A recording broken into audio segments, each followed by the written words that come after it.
Sox, White Sox, go, go, White Sox. Let's go, go, go, White Sox. We're with you all the way. You're always in there fighting and you do your best. We're glad to have you out here in the Middle West. We're gonna root, root, root, root, White Sox, and cheer you on to victory. When we're in the stands, we'll make those rafters ring. All through the season you will hear us sing. Let's go, go, go, White Sox. Chicago's proud of you.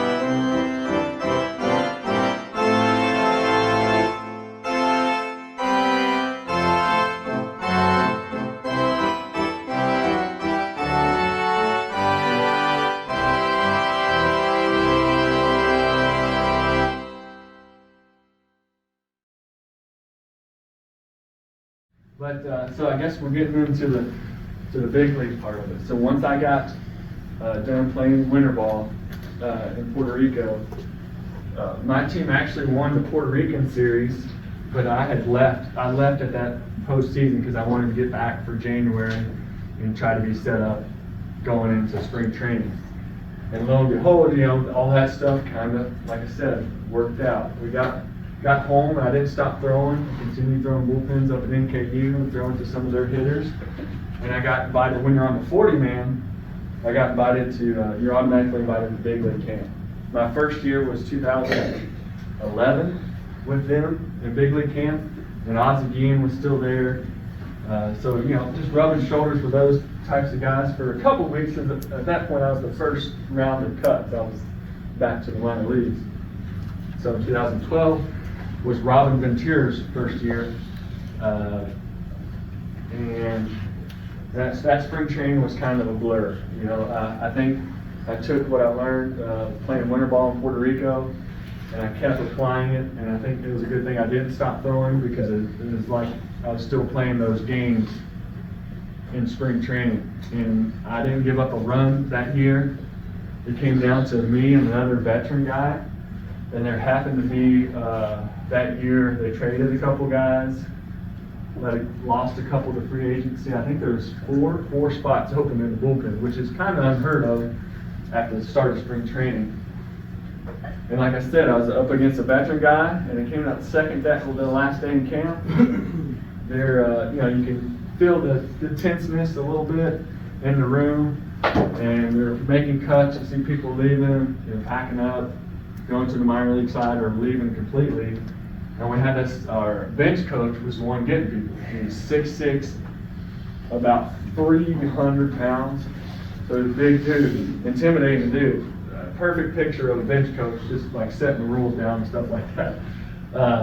So he's like, Nate, and that's all he says. He's like, Nate. I'm like, oh, all right. So I'm following him. He's not saying a word. We have like a minute walk to the office. He's not saying a word. Just walking right beside me. Gets in there. Robin Ventura's in there. Rick Hahn's in there. Kenny Williams. They're our GM and assistant GM at the time. And Robin's like, well, Nate. He asked me what I thought, how I was doing, and I could tell him I felt like I had done good, or whatever. And he's like, when you get sent down to the minor leagues, you're technically allowed 3 days off. The team usually allows you 1 day off, or whatever. And so that's like your day to kind of cool off, go do whatever, and then get to minor league camp. And he was like, well, Nate, he said, I don't think you're getting your days off this year. And I'm like, all right, why not? Like, it didn't hit me at that point. I was like, okay. He's like, because you made the team, Nate. And I was like, oh my gosh. And so that was when it hit me.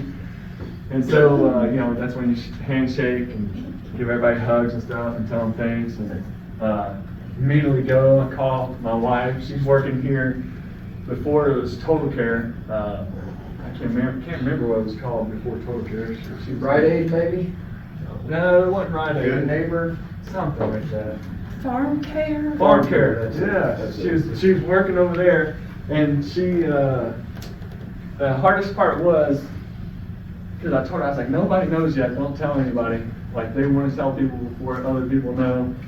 And I didn't have Facebook or any of that stuff, so I didn't know how it all worked or whatever, really. I just told her, I said, don't tell anybody, and I called my mom and dad, they're all hollering and stuff, and so that starts the journey, I guess, of making it to the big leagues. Our first series that year was against Texas. It was a weekend series, Friday, Saturday, Sunday. Sunday happens to be Sunday Night Baseball on ESPN, and we are losing by like, I don't know, let's say 6 runs or something like that. And I hadn't pitched yet. And I'm going to call my name, start warming up and whatnot, and I go in the middle of the 7th inning when they had the 7th inning stretch and they sing God Bless America.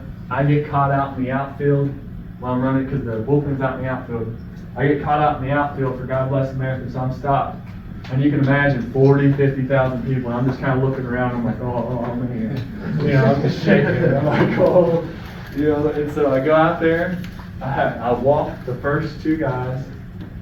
The pitching coach comes out and he's like, Nate, he said, I know you can throw strikes. I know you can get guys out. Just breathe. Yeah. He said, just breathe. He said, he actually said, get a ground ball, a double play, and let's go. And sure enough, I got a ground ball, a double play. There's a guy on third now. We got 2 outs.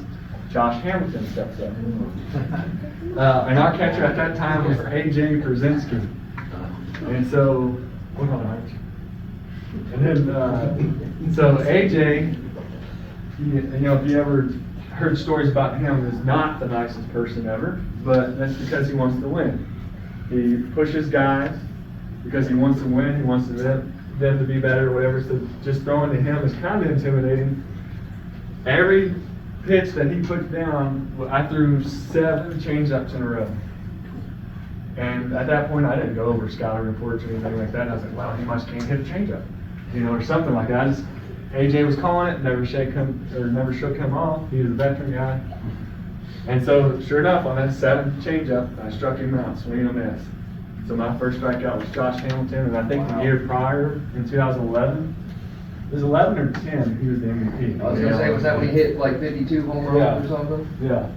And so he was, that was pretty awesome. You get to keep the game ball, the scorecard, Robin will sign it. Sometimes the other team's manager will sign it. So that was pretty neat. And so that started a year of just, kind of figuring things out of the life of a big leaguer. And my job when you're a rookie, and I had to do it my second year too because we didn't have rookies. Luckily there's 4 of us that year that started in the bullpen, and my job was the radio. So I had this suitcase, extension cord, and radio extension on the plane. I had the radio everywhere. On the bus, I needed the radio. And on that first trip, I get a call about 3 or 4 in the morning from Jake Peavy, like my hotel phone. So you had aliases and whatever. Mine at that point was Ricky Bobby. But I guess he goes through the travel manager or whatever, finds out my room number, calls me 3 or 4 in the morning. Nate, you got that radio? I'm like, yeah, Jake, I got it. He's like, come on, bring it to my room. I'm like, all right, where are you at? And he tells me, and he is a veteran guy. He's had made a lot of money. So I go to the floor, and I'm like, man, I was like, I don't see his room number. I'm like, where's he at? And so I used the hotel phone right by the elevator, call down to the front desk. I tell him I'm looking for my teammate. He told me there's this room number. I'm on the 3rd floor. I'm not seeing this room. And she starts laughing. She's like, sir, she's like, you can come downstairs. We'll get you in the golf cart and we'll take you to his room. And I'm like, what? And so I go down there. We take like a 5-minute ride. He's out in like a villa or something. I don't know, his own private room in the middle of this golf course.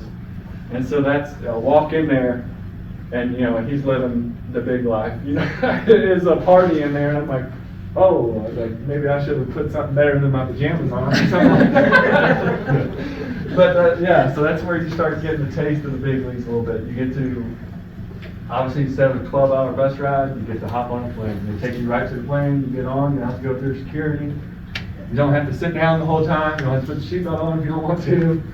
And so, those times were fun. And we were, my rookie year, we were good all the way up until like the last 2-3 weeks of the season. But another story about Jake, Jake was an awesome influence as far as how to do things the right way and what to do kind of in the big leagues and treating people the way they need to be treated. And part of that first road trip, and Lacey almost went, we were going to Texas to Cleveland. We're in Cleveland, coming in from batting practice, and everybody comes through lockers, they're checking their phone or whatever. The only reason I had a phone was because my lovely wife in college, we started dating that summer 2005. We were both getting ready. She was going to UK, I was going to NKU. And she's like, it kind of hit her the week before. I guess it hit her, it never hit me, but it hit her. She's like, how are we going to talk? And I was like, well, maybe the baseball house will have a phone. And she's like, no. She's like, you're going to get a cell phone. Like, in that baseball house, there's 5 or 6 of us again, in college or whatever. No one's going to have a landline. I guess they all have cell phones or whatever. And so that's when I first got a phone. I had that same phone all the way up to like 2012. I might have went through a couple other flip phones. But again, we're coming in from batting practice, everybody's looking at their phone, and one of the guys in the bullpen, Will Oman, sees me on my flip phone. And he starts yelling out, flip phone alert, and I'm like, and I didn't know he was looking at me, and I'm like, no way. I was like, you gotta be kidding me. And he starts yelling this out, flip phone alert, hey Jake, Nate's got a flip phone, and I'm like, oh my gosh. I was like, I'm all right, and Will's like, hey Jake, how much one of those iPhones cost? And my buddy Hector, he's from New Jersey, he wheels and deals, everything, trades, he's got a connection to anyone and everyone. He's like, $700. He just yells it out. He's like, $700. And Jake walks over and gives me $700 to get a cell phone. I was like, Jake, I don't want it. Like, I like my flip phone. I don't want a smartphone. I don't want an iPhone. Like, I like my flip phone. He's like, no, Nate. He's like, get it. And so when he left, like, guys in the bullpen, veteran guys like Jesse Crane and Matt Horton, I'm gonna go and call. he's like, Nate, you have to get a flip phone. Like, we're about ready to go home. He said, we have an off day. From that off day, get your smartphone and show it to Jake at the ballpark when we get home or whatever. And I'm like, I don't want it. He's like, you have to get it. And so that's where my first smartphone comes from, is from Jake Peavy, because they spotted me with a flip phone or whatever. So I owe a lot to Jake too. Like I said, I owe a lot to Hector, because he just rattled off $700 like it was nothing. And but yeah, so that was kind of some of the funnier stories. My rookie year, which was a blessed year. I think I went 8-0. Which was the longest win streak by a White Sox reliever to start their career, I think, or something like that. 2013, lucky enough, or fortunate enough, did go well in spring training again. It was a rough year, a little bit of a rough year for ERA, but technically I pitched better than I did in 2012.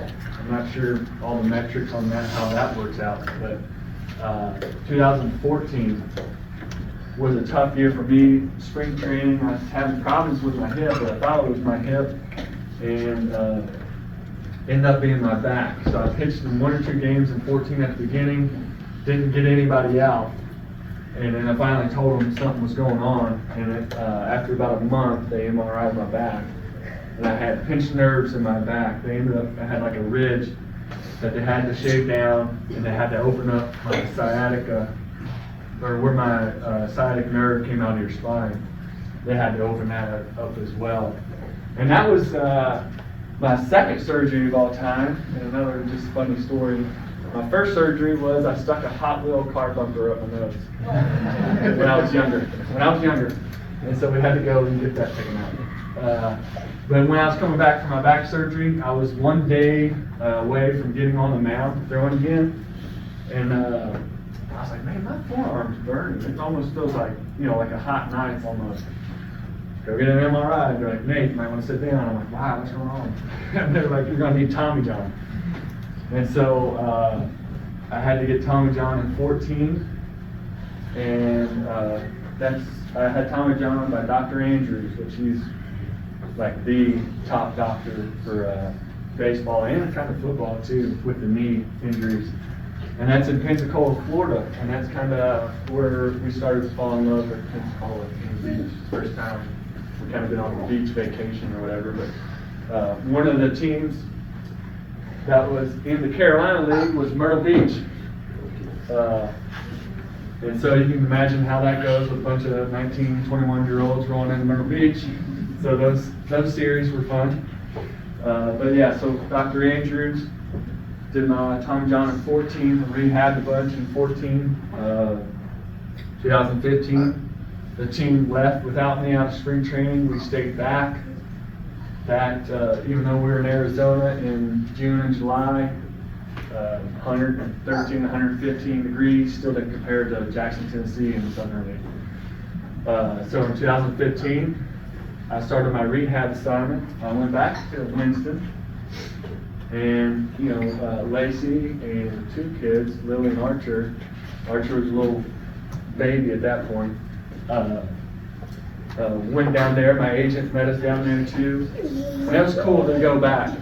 It was cool to go back and see how things have changed, and to be and to treat those guys, because I knew exactly what they were going to. And as a big leaguer, you buy them good spreads, like whatever restaurants around, steaks and all that stuff, and you take care of those guys. And that was a cool experience to do, to pay some of that back.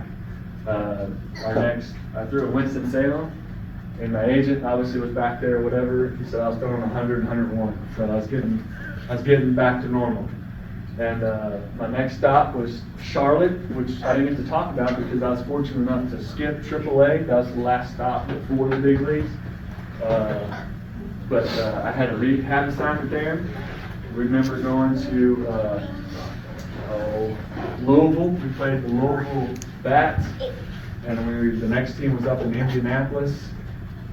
And so we had a lot of family come over to Louisville, up to Indy, and then on our way back, we had an off day. So I just drove home, stayed home on that off day while the team flew back to Charlotte. And so once I got back to Charlotte the next day, that's when good thing I got there, that's when I got called back up to the big leagues or whatever. They wanted me to come back up there, like, your rehab assignment's done, but you're good to go. And on that trip, Louisville to Indy, our first stop was in Georgia, Gwinnett, there we go, Gwinnett, Georgia. And I remember this vividly because, Lacey, remember that song? Was it the Whip and Nay Nay song? Watch me whip, watch me nay nay. The guy, I guess this had just started before it got mainstream, was on top of our dugout singing that song. Our backup catcher is yelling at him to get off of the dugout because our pitcher had got done warming up and we're trying to play a ball game. And he's up there in between innings being the entertainment, and that's the first time I ever heard that song. Didn't even know that was that song until half a year later when it got huge or whatever. But he was on top of our dugout singing that, and our bullpen kept, "Get off our dugout, I'm trying to play," yelling at this guy who ends up being really famous. But so make it back in 2015, ended up finishing up strong. 16 was fortunate enough, was another great year statistics-wise. And that year, I think, is what got me to be asked to play in the World Baseball Classic. So the Olympics didn't have baseball that year, so they started the World Baseball Classic in 2012, maybe. They play it every 4 years, and it's during spring training. And so we got to go to spring training for a week or two, and then we got to play in the World Baseball Classic for 3 weeks. And we got to go from coast to coast. Our first round was in Florida, down in Miami. We had to fly all the way to San Diego was our next stop. And on that flight, the plane crew didn't realize who they had on the plane. They didn't prepare any meals. They didn't have cold drinks. And we had kids, and they're asking about our car seats. You can't bring your car seat on. It's not FFA or FAA approved and stuff like that. And we're all just kind of looking around. They didn't know who we were or what we were doing. They didn't know who was coming on board. And so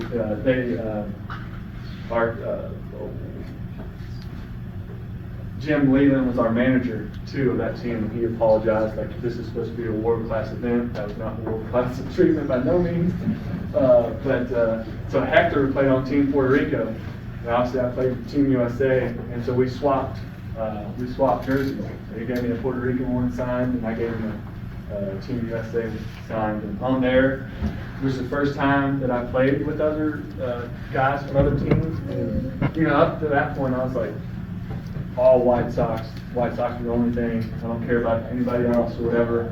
I obviously didn't like the Cubs or like the Indians or any of those guys. But then you get to play with them.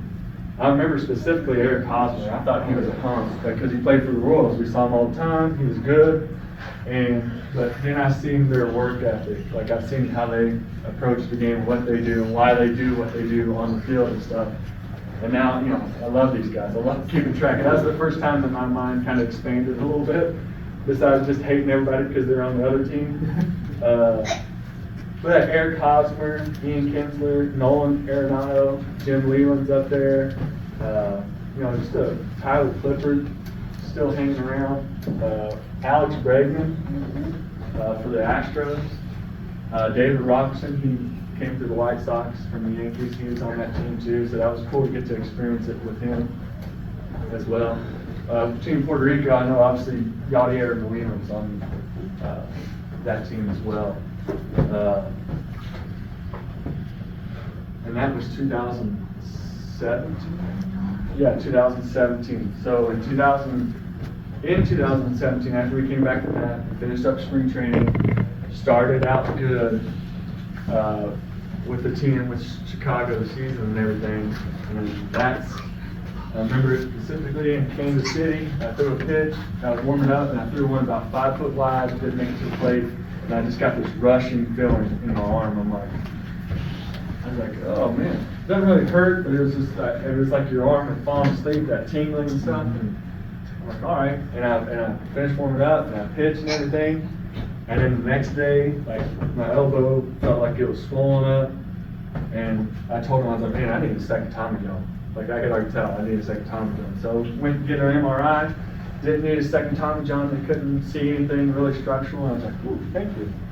I go back to throwing, I'd get back to where I had to put something on it a little bit to get there on the line, like 90 feet, my arm would start hurting again. And I'm like, man, I'm telling you, this feels like Tommy John. Like, this is not it. And started doing tests and stuff. Ended up, had to go back to Dr. Andrews again to get this time, the second surgery by him. Ended up being my ulnar nerve, which that ligament, that Tommy John ligament, is called the UCL, the ulnar collateral ligament. And they have to move the ulnar nerve when they do that.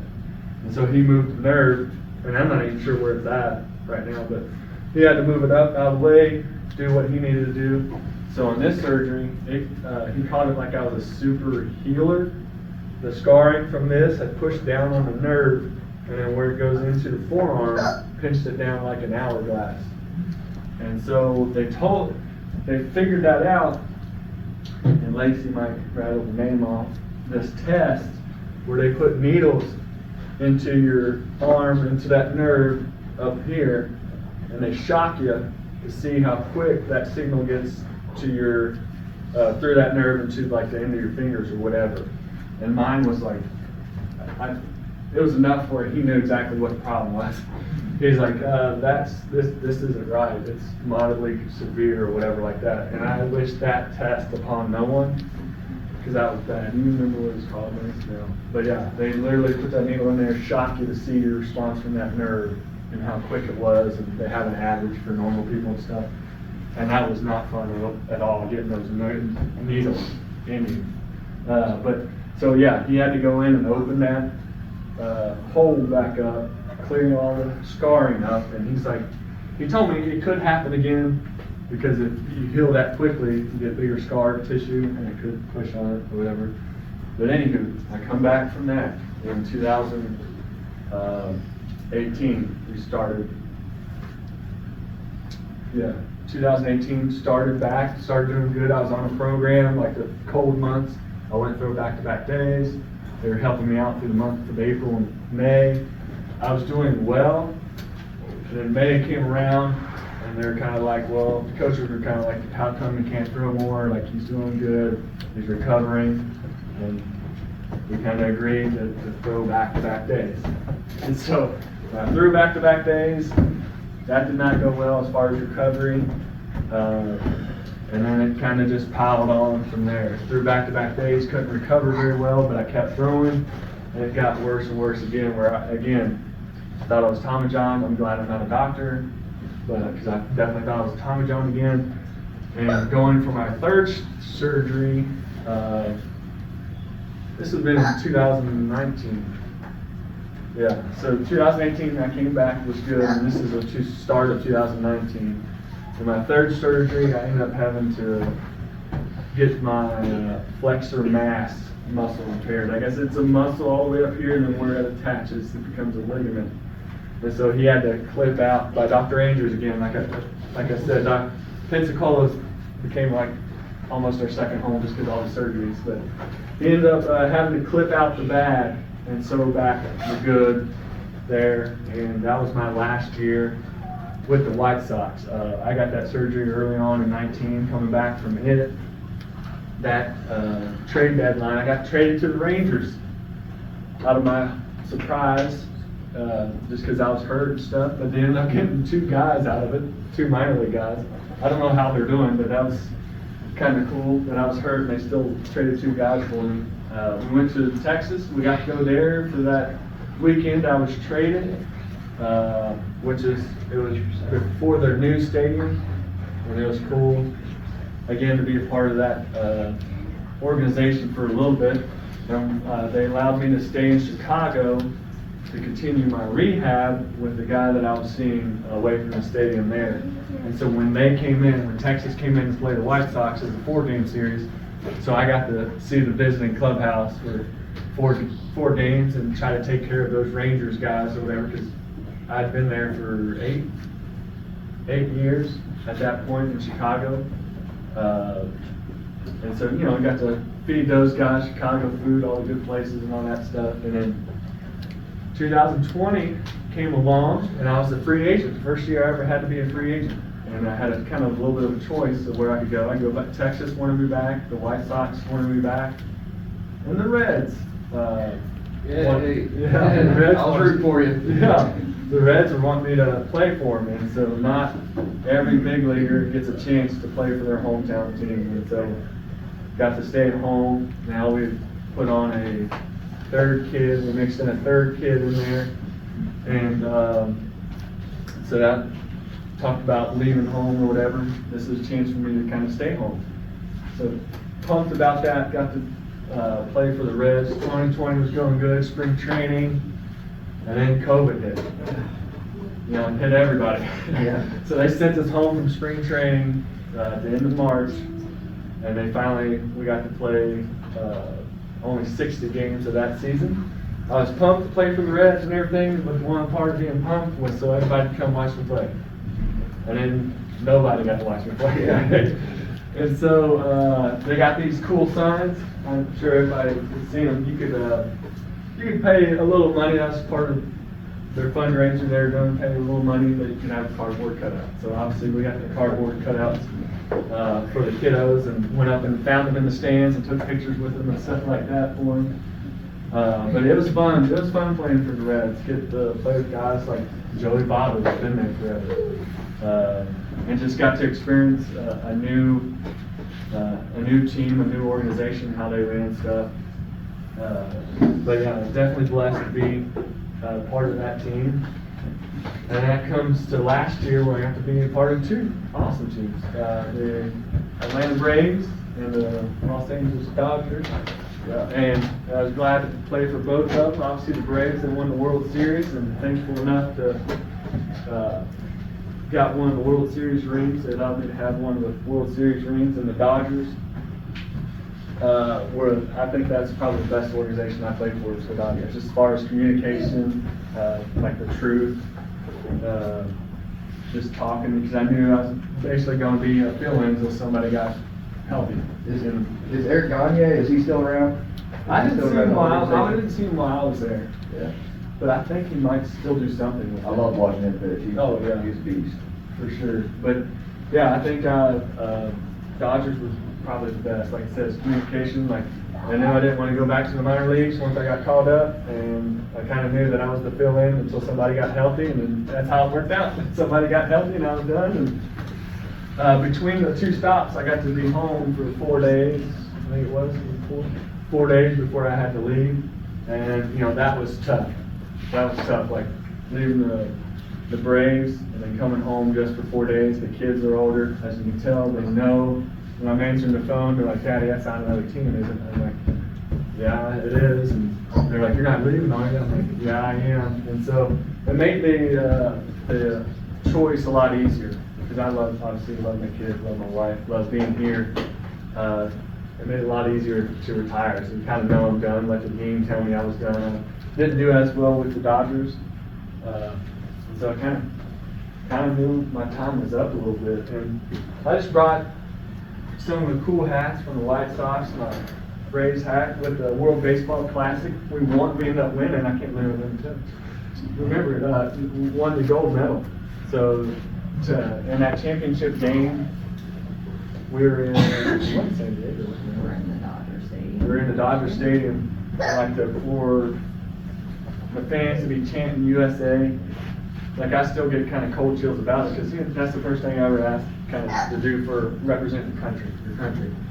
And so we got a gold medal for that. And we ended up winning. I ended up pitching 3 or 4 times during that. I remember pitching against Japan, and I actually pitched against, was it Shogo Akiyama, the Reds? Yeah. So I didn't even know it. His translator came up to me. He's like, "Hey, you know you pitched against Shogo?" I'm like, "When? Like where? What are you talking about?" And they're like, "In the Classic, you actually pitched against him. I think he popped up or something like that." And I said, "Well, what did he think about it?" He said he came back, told the on-deck guy, "Good luck." That's pretty humbling. Yeah, Team Canada, I remember pitching against them.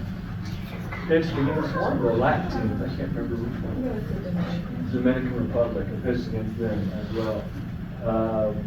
These are shoes, which I would like to say I almost started this with our Team USA team because, again, Hector's got connections everywhere. He said, I got a guy back home that'll paint cleats or whatever. Just tell him your size. And so hit him up. And so these are all painted cleats. These are the ones we won with because you can kind of see starting to fade the purple from all the painted champagne popping and stuff like that. This is obviously just another set of them that he painted up. And then once the guys started seeing me come in with them, they got their guys to start painting and stuff. And there's a lot of sweet cleats that came out of it. You ever got anything from the True Blue Customs guy? True Blue Custom. No. He does his work down at Lexington. Oh, no. He does it for everybody. Yeah. I'm talking. I didn't even know that. Like I said, I didn't even know about this stuff until, Hector knows everybody and everything. But just little stops along the way. Got the White Sox pictures. And, Lace, was this a trade with a fan or is this a cousin?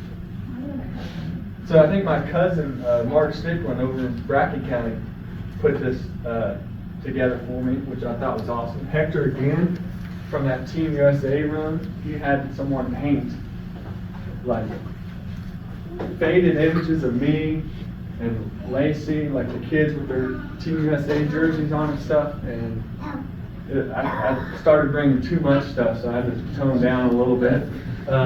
In 2015, I think this is, a club in Chicago, the Pitch and Hit Club, deemed me the comeback player of the year for Chicago sports or whatever. So I got to go, Lacey did, our agents did too, got to go to like a dinner for that. And after my 2012 year, I think it was, March of Dimes, made me, I think it's like pitcher of the year for the Chicago sports. The basketball player of the year was played at UK. Was this Nazi Muhammad? Is that how you say it? Nazi?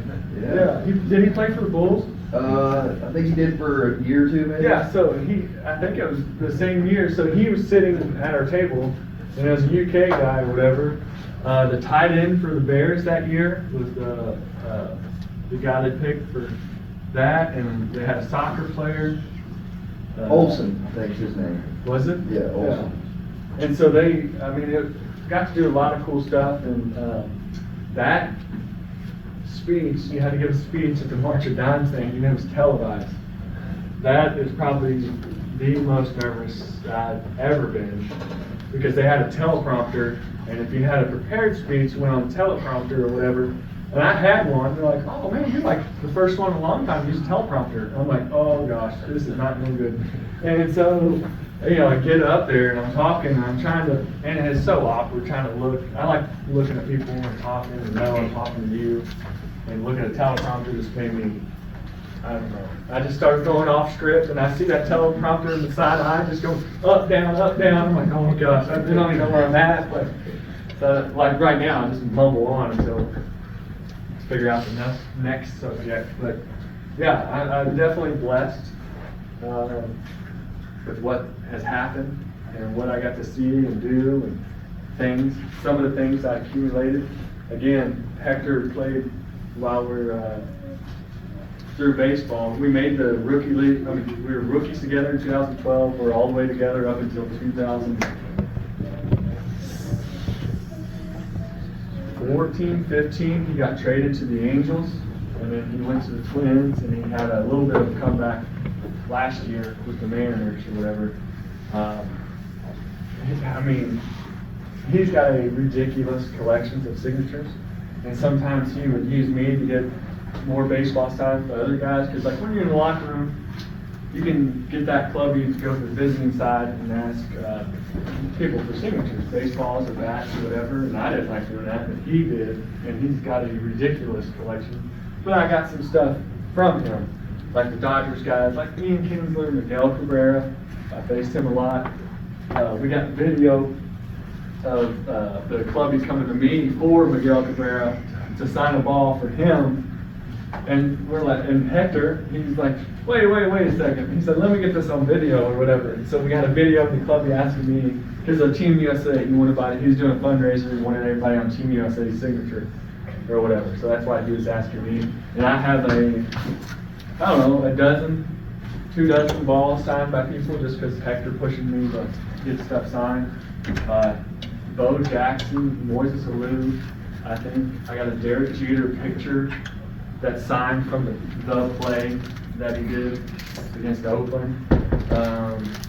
We got to meet people like Muhammad Ali, George W. Bush when we were in Texas, Garth Brooks, Trisha Yearwood, Luke Bryan. I got those. They signed my boots that I had on those days, and so those days I'd be walking out in my socks because I had my boots signed on and I didn't want to ruin them. Yeah. When you said Dan Jeter, that just made me realize that my teacher, in 8th grade, her name is Miss Jeter, and she's related to Derek Jeter. Oh my gosh, that's awesome. That's a good story of them. And then guys like make lifetime friendships, like with Hector, with David Robertson. I just texted with him last week. Adam LaRoche, he's a big outdoorsman. He's got a show, Buck Commander. He's on it with Willie Robertson of Duck Commander. Yeah. So we got to meet Willie Robertson on Faith Day. He come in and talked on Faith Day at Chicago. You just randomly get to meet people. My dad walked in front of Snoop Dogg because Snoop Dogg was throwing out the first pitch, and he turns around or whatever my dad does, and was it you and Mom? They're walking down the tunnel, and my dad turns around and says like, "Isn't that Snoop Dogg behind us?" And we're like, "How do you know who Snoop Dogg is?" But you know, just random stuff like that baseball has blessed us with and been a part of our lives throughout this long run. Like I said, I'm thankful. I would have never done the things or been to the places I have been if it wasn't for baseball. And I'm glad to be here today just to talk about some and share those experiences. And so, I guess, does anybody have any questions about the big league part of it? Or did I miss anything you think I need to touch on next with the big league stories and whatnot? But played guys like Adam Dunn, he was on my first team, and obviously watched him playing with the Reds. And that was one of the first things I told him. I was like, man, I like watched you. Like, you're part of the teams, him and Austin and Kearns. Yep. In the outfield, yeah. No, you go. I was gonna ask you when you were having those surgeries and everything like that, did you ever think, now's time or it's getting close to time? Yeah, I mean, I gave myself a little bit to questioning it, but I knew every surgery except for my back. There wasn't too many people that had the back surgery as far as like in the sport and came back and stuff. So that one's a little bit more worried, but again, that was 2014, that was my first couple of years, so I was still just like simple-minded, just going with the flow. But those other ones, it helped that I knew people that had them, been through it, and it was almost like scientifically proven that you get out of it what you put in it. And so right there, that kind of drove me to do everything possibly I could to be back stronger. And I think that first game back, obviously you're jacked up, you're hyped to be back and stuff. In 2015 for Tommy John, I was like 100, 101, and I threw my slider like 93. And so those were thankful that those types of surgery, I knew I had a chance of coming back. There's always that chance. And I never let that part of not coming back, I guess, creep in or think about not playing until kind of, I guess, last year, especially when I was the Dodgers part of it, because I wasn't doing well. You always hear, like, coming through, like, you let the game will let you know when it's time. And it kind of was letting me know, and I was missing home a bunch, and I had kiddos, and just knew it was time. Who was the toughest batter that you ever had to face? The toughest one, there's Billy Butler with the Royals. Like, I struck him out some, but I mean, I remember him hitting doubles, hitting home runs off me too. Like, it was a battle with him. Was it random? Yeah. Billy Butler.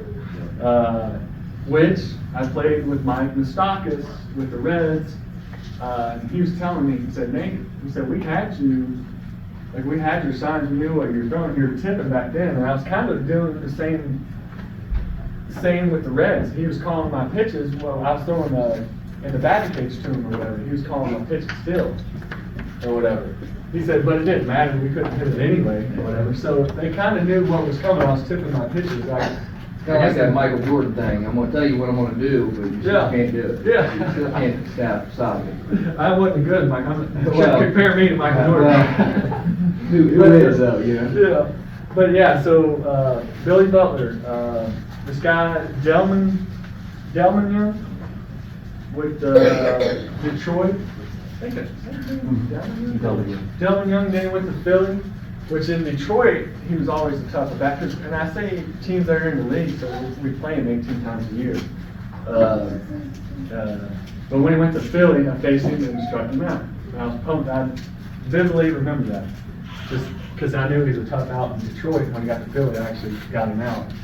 But guys like Miguel Cabrera, I always thought, obviously they're tough outs, but we always battled. Like, I think maybe he got his 1,500 RBI off me, but I probably struck him out 4 or 5 times. That's pretty cool though. You'll remember that forever. Yeah. Mike Trout and Albert Pujols and Justin Upton, when the Angels line up, all right-handed, they'd always bring me in. Pujols and Trout had no hits against me. Struck them both out a couple times, and got to play with Albert when he was on the Dodgers last year. Top-notch guy. Clayton Kershaw, like some big names. Justin Turner. Yeah, I get to play with some awesome people and awesome players in baseball for sure. That's my last question. So my son, he pitches, and I'm sure this guy's going to want to pitch. Yeah. And you said one of your big things is not letting him score. You can let him on, Yeah. walk him or whatever. Did you have any other like mantras, like when you were up there pitching, to calm yourself down, like Yeah. when things weren't going so well? Absolutely. And so one of the things that I'm sure everybody's talking about is don't let the game speed up on you. And then I'm like, okay, I didn't really get it, but when it's happening, you get it. Like you're breathing hard, breathing fast, everything's going, giving up hits, walks, whatever like that. But I didn't know exactly what it meant or how to control that until I started focusing on my breathing. Literally, that's all I would do. the sports psychologist with the White Sox. He had to present every year in spring training. And I don't know, I had this image, I'm like, hey man, this dude's trying to get in my head. Like, I didn't talk to him a whole lot or whatever. I was like, he's just trying to get in there, you know? And one day he just kind of started talking to me. I'm being like a little wary or whatever. And then he finally asked me, he's like, Nate, what do you do? Like, what's your thing? I was like, man, all I think about is my breath. Like, if I can control my breath, I can control the game, which in turn means not letting it speed up. And so that's one thing. He's like, man, he's like, can I use that? And sure enough, the next day in his presentation, he's using it. I'm like, all right. Maybe I'm not as simple as mine as I thought I was. You know, I'm a little complex a little bit, you know. But yeah, when I'm up there before every pitch, I get my sign, I come set, and you'll see me in all the videos. Like, breath and then go. Like, I just don't let. I concentrate on my breath. I look at my target when I'm supposed to be going. And one thing, Don Cooper, and y'all probably think I'm like this now, said he's a great used car salesman because he can talk the talk. Like he talks and talks. And one thing he's always talked about, I say, Nate, I love it. He said, I love your mentality. I love the geek. I love your intensity. He called it geek. He said, you know, I'm all for it, but you have to bring that energy, that geek to the target. You have to bring it to the catcher. You can't be falling off first or whatever like that. And so that simplified it for me. He's like, he didn't care how I threw or what I threw, but as long as I went towards home, that's all he cared about. And so those are a couple of things that helped me, like just trying to simplify it a little bit, control your breath when you're out there, even when stuff's going wrong. And sometimes, yeah, you got to take a bigger breath. You walk somebody, get the ball, take a lap around the mound, and calm down a second, and forget that last pitch because all that matters is the next one. You know, you have to keep throwing strikes to be good for your team. You know, so I always just come set and then go. If I can control my breath, I can control the game. Now, when your manager, when it comes to home plate or when it comes to the mound, does that more get to your head or does it calm you down a little bit? It depends. If you're doing well and don't want to come out, yeah, you don't like him very much when you see him walking out there or whatever. But yeah, when he, and also it depends on your mindset and who you are. Like when you see him, you know you're doing bad. You're like, kind of like, I know I'm doing bad. You don't have to come out here. But yes, he comes out there and calms you down. Like I said, the pitching coach did my very first outing or whatever. And one story about that, Rob Ventura, let's see, that was 2013. I gave up 5 runs without recording an out against Detroit, and that put us up only 1. And our closer behind me gave up more runs. We ended up losing the game or whatever. But bases loaded, and he comes out. And he's telling me, he's like, hey, you throw hard, but you can't throw it by everybody. He's like, mix in a slider. I'm like, all right. First pitch slider, 3-run homer. Or it wasn't base load, 3-run homer, first pitch slider. And he comes back out and he's like, Nate, I didn't even make it to the dugout. He said, I had to come back. So, you know, he was an awesome manager like that, where we get to joke around and stuff like that. But yeah, he's like, I didn't even get to the dugout. He said, I had to come back and get to it, whatever. But, It's all about learning, I guess. Yeah, It's learning curve. Yeah. Every step in life. And, you know, now we're learning we had to learn when I got done about being together 100% of the time. You know, first time she had me home, first time I've been home all the time or whatever. And it was adjustment for the kiddos too, having me around all the time. And again, like, you know, Lacey has kept this family together, obviously, because she gave up everything too. She had a career being a pharmacist, and so in order for us to stay together, she had to give up that part of it too. And the kids, we always brought the kids to spring training, wherever I was during the season. They got to experience a lot of it. And, you know, we're all kind of wearing, this is the World Baseball Classic shirt. Lacey's got a Sox one, we got a Reds and Braves one. And so they've been a part of the journey too, and we're blessed in that fact too, that they were kind of remember some of the stuff that happened, you know, and what I did and why I was gone. Yeah.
dark horse, renegade, vigilante,